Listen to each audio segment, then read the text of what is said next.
Hello YouTube. So I want to do a little bit of an update video and kind of explain how it feels to lose 30 pounds in 60 days and still be fat. Yeah, I mean 30 pounds is a huge accomplishment. I've put in a lot of hard work, a lot of dedication. It was born out of just pure desperation. If you watch those first videos, I was desperate to get better. I was desperate to regain control over my weight, over my food consumption, really over my addiction to food.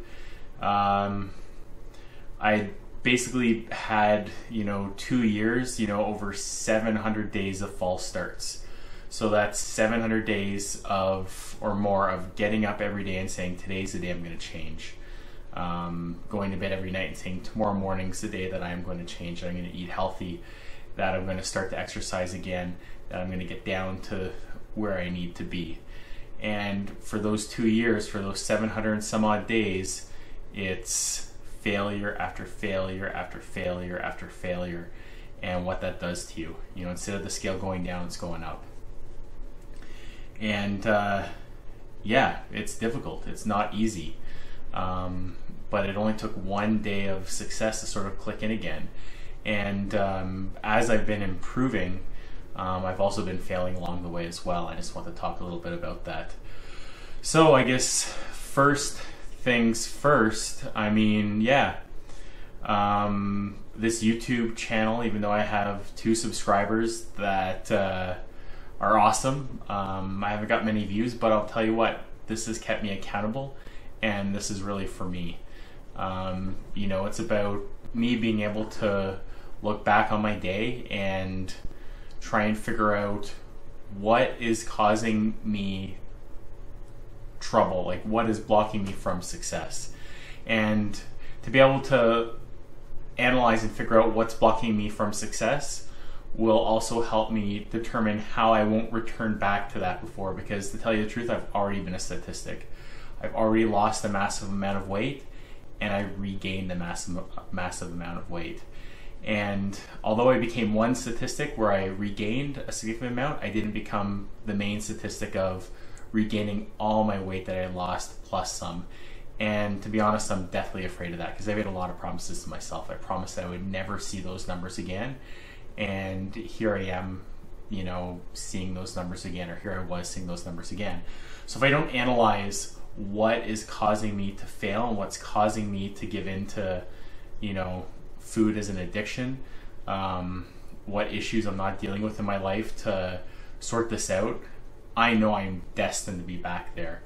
The same thing that can drive you to success, to drive you to do great things, is the same type of drive and power that can drive you right into the ground and cause you to crash and burn and lose absolute total control.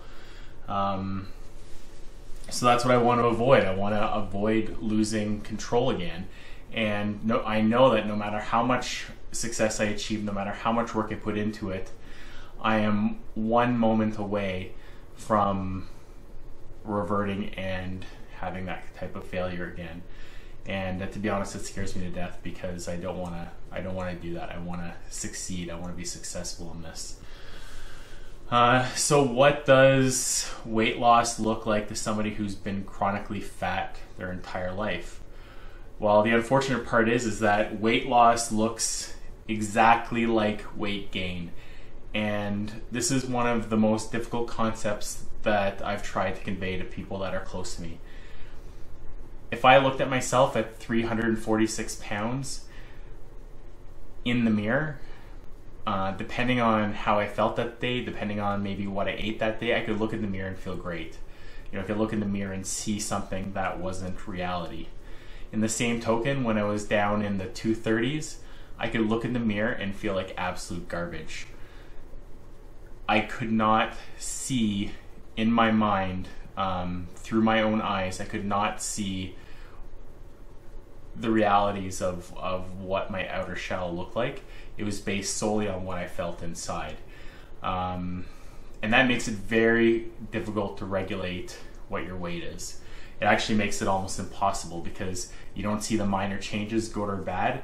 When I lost weight the first time, it was essentially, I didn't even realize I lost weight until somebody showed me, took a photo of me, and I compared it, and I looked at the pictures and I was like, holy cow, I can see a difference. You know, looking in the mirror did not give me that that type of comparison or, you know, landmark to where I was and where I'm going. That's why it's so important for me to have to count out and weigh in every day. If I'm not counting my calories, and if I'm not weighing in every single day, I won't see any level of success or failure. And that's something that's, you know, really important. That's something really important for me right now. It doesn't work for everybody, but for me right now to gauge. I need to gauge my success on a daily level. The other thing that's very difficult is, you know, a lot of people don't realize, I don't realize, how weight loss is not linear. You don't just start working out and then the scale just goes like this. You know, depending on your water retention, depending on what you ate, you know, how your body deals with waste, you know, your weight loss, you know, you could be working your ass off every single day and the scale has plateaued and then all of a sudden it goes up. And the type of discouragement that gives you is incredible. You know, to work your ass off for, let's say, 3 or 4 days in a row and see an increase in the numbers, it's just not easy. And the inverse to that is there's days that you can eat a lot of crap and, you know, the next day the numbers are in your favor. And that can also play mind tricks on you. It's like, you know, maybe I don't have to be as strict to myself as I thought I did. And, you know, it's important to know that weight loss is not linear. You know, through this journey, one of the things that I realized was that when I had failed, you know, my restrictive eating on the first go around caused me to fail hard. So one of the ways that I've been trying to tackle weight loss this time is, okay, I'm going to eat what I want to eat within that 2,500 calorie range. So to be honest, like, you know, there's been a couple days where I've almost eaten my entire calorie count in chocolate. And yeah, I mean, it's a binge. And but I'm not restricting, because in the past, you know, if you're restricting one certain type of food for weeks or months, and then all of a sudden if you have a lapse or a failure and you get into that type of food, it's just, there's nothing stopping you from inhaling it. There's nothing that would, you know, turn that desire to just gorge on it off. Hunger. I do not have a real sense of hunger. How do I rephrase that? My judgment of hunger is wrong, and I know that. So if I have anxiety, if I'm, you know, upset about something, or if something's bugging me, to me that sensation happens in my stomach, and it's indiscernible from hunger. So I find myself having to always, you know, check that feeling of, you know, grabbing food, trying to eat something, having the desire to eat something with, you know, is it realistic that I'm hungry right now, or is there some other issue that's going on that's causing me to eat? And I've really been trying to examine that, and it hasn't been easy. You know, it's really hard to discern what the real issues are.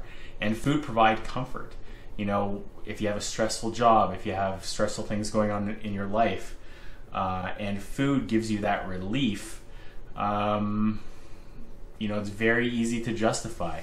It's very easy to justify half your day's worth of calories in chocolate when you feel an instant sense of relief and satisfaction from that binge.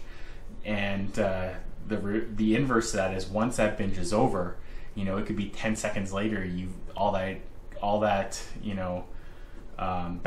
bad feelings come back, Plus, you've now added guilt for what you've just eaten, and then you eat again to relieve that guilt again, and it's just a vicious, continuing cycle. You know, and if somebody was an addict of any other type of nature, you would tell them to abstain. You'd say, okay, you know, and I hate to simplify things, but you know, if I was an alcoholic and I was, you know, drinking all the time, you know, one of the things that you'd have to do is just try to achieve abstinence from alcohol. You know, not have it touch your lips, not have a single, you know, a single drink, because that can be your downfall. With food, you have to eat to survive. It's like, you know, if you don't have any discernment in your consumption of food, yet you have to eat to survive, you can't just turn that off. It just makes it really difficult. You know, no matter what weight I am, I will always see or sense, you know, that I'm fat or overweight. I just have that negative self-image, and it's so intertwined with what I eat. You know, it can just be really discouraging. I don't know really else how to explain it. You know, I've been thinking about setting goals. What do I want to achieve? You know, I'd love to be back down to, you know, 230 pounds. And on the road that I'm taking, you know, that's within reason. You know, I could be there by June. You know, I could easily drop another 35 or 40 pounds by June and be at that target weight. But, you know, will I be satisfied?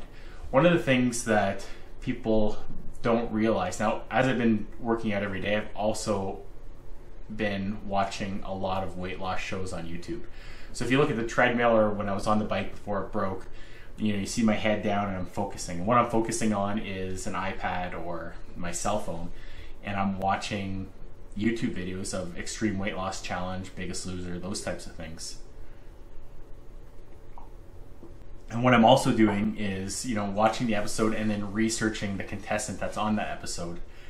And the vast majority of these people have regained all their weight and then some. And I can identify with some of the issues that all these people are having, and I just can't describe how terrifying it is. I'm trying to analyze what is their downfall and what do I recognize in myself that you know, I can try and learn from them regaining the weight. And the show doesn't show you that. The show doesn't show you, it shows you the struggles they have on the decline in weight, but it doesn't show you the struggles they have once the show ends. You know, so I look back to what I experienced. You know, once I started to regain weight, one, I started listening to what other people thought about me. You know, if you hear comments, you're too skinny, you're too this, you're too that, you know, and it messes up with your mind. The second thing is that once you obtain a goal, you start to lose your support system. So all the people who are, you know, rooting for you to lose weight, all the people who are, you know, working with you to lose weight, once you hit those main goals, you know, that fades away. And you have to be really careful while you're losing weight to not change the goal from losing weight for yourself and for your own health and losing weight for someone else. And I feel that was part of my initial weight loss journey was, you know, at some point I started losing weight for other people. You know, I was trying to hit goals for other people. I was trying to impress other people. And I lost my own, you know, core reasons why I need to lose weight. And that was to become healthy. And that was to be able to play with my kids. And that was, you know, to, you know, be on this earth as long as I can. So yeah, it's very important not to lose sight of that. The other thing that I believe is a big part in why a lot of the people on Biggest Loser and Extreme Weight Loss and myself regain weight is that I personally have no sense of what, you know, what it is to be have normal eating habits. So what does that mean? You know, I spent the majority of my life gaining weight. You know, I can't remember a time where I was like, maybe when I was a little kid, where I was just maintaining. Okay, so you spend the majority of your life gaining weight, so the scale's going up. Now you spend, a significant amount of time losing weight, so scale's going down, and then you hit your goal, or you hit where you hit a spot where you can't lose any more weight, or you've lost so much weight and you've gained so much muscle that you're increasing weight with muscle. You just don't know how to maintain that. You don't know how to just stay at that static weight and just maintain. It's just a concept that's completely lost to me. And it still is. If I said, okay, for the next 3 weeks or the next month, my goal is going to be to stay exactly where I'm at weight-wise, I don't know how I would do that. I wouldn't even know where to begin. What I'd probably do is try and lose more weight, and so I don't know. I don't know what I would do to do that. I don't know how I would achieve that. And I think that's a real problem. People, after they have the success of weight loss, they lose their support, they don't know how to maintain, they can't deal with the numbers going back up when they do start to go back up. And then there's also control issues.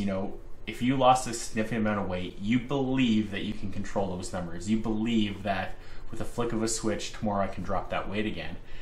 And that's not true. When your mind decides that, you're now on the way up, you can't fight against that. It's, you just can't fight against that. You go along for the ride, and then you become more and more upset with yourself. You become more and more frustrated with losing that success. You become isolated because you don't know how to talk to the people that work so hard to help you achieve those goals or those dreams. You don't know how to relay that information to them and say, hey, I need help. And it's also extremely embarrassing. I don't even know how to describe how embarrassing it is. I've had people come up to me and say, you're a role model, you're a mentor. I think about you when I go to the gym, because the amount of weight you lost, I think to myself, I only need to lose 5 or 10 pounds. If he could do, this extreme number, why can't I do that? And it's really hard to cope with that, to cope with other people using you as a role model. It's a lot of responsibility. So you further seclude yourself. You stop posting pictures of yourself to Facebook. You start going out to gatherings with your friends. You start worrying about, how other people are going to perceive you.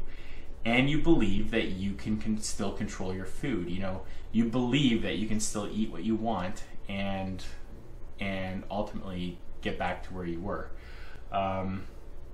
There is a huge misconception, about what it takes to be a skinny person, to be a fit person. When you're overweight, it's easy to imagine that these fit people just have good genetics, that they just wake up one day and they got a six-pack and they look great, and they just won the genetic lottery pool. I'm sure there's a small percentage of people like that, but to be honest, a lot of them put in a lot of effort, and we may not see the type of effort they put in, but they put in equal effort into losing weight as I put into gaining weight. And what does that mean?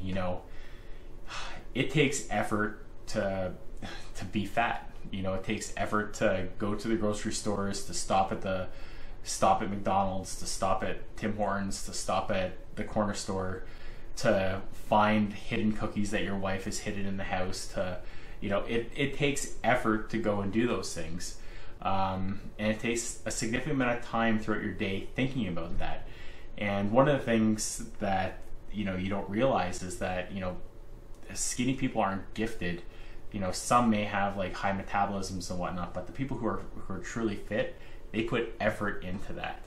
And it's switching the effort from watching TV to working out. It's switching the effort from binging on junk food to making some healthier choices.